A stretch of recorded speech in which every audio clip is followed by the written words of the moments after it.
précédent était un film d'hiver.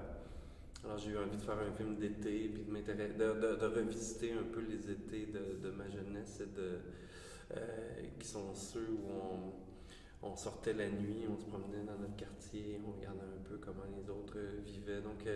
Et donc ça a donné ce film-là un peu une espèce de comédie poétique, j'oserais dire, en noir et blanc.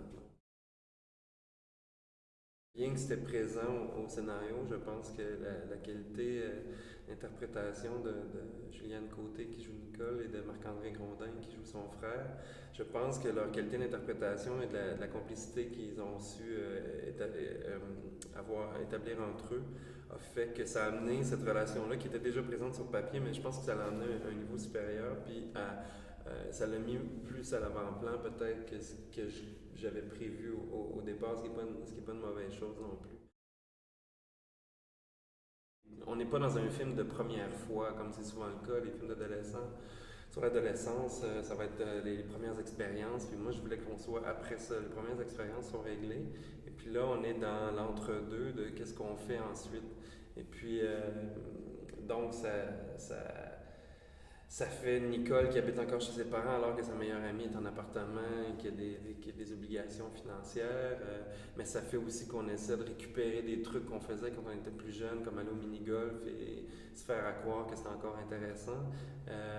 Donc il y a tout ça aussi, puis de ne pas savoir exactement, de travailler dans quelque chose qui n'est pas nécessairement ce qu'on veut faire dans la vie, mais qu'on fait parce qu'on a besoin d'argent à ce moment-là. Bref.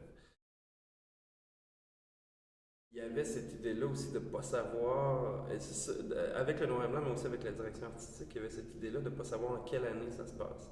Donc j'ai volontairement éliminé tout ce qui est nouvelle technologie pour m'attarder plus à l'essence des personnages et non à leurs mœurs, c'est-à-dire de m'attarder plus à leur relation, à l'amitié, à cette tranche d'âge-là, mais sans prétendre faire un portrait peut-être de cet âge-là en 2014.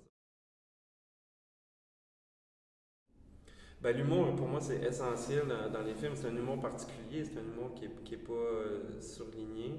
C'est un humour que les acteurs jouent presque pas, en fait. C'est un humour qui émerge des dialogues, qui émerge des situations. Mais pour moi, si on enlève l'humour, puis bon, l'humour fonctionne avec certains publics, fonctionne avec moins avec d'autres.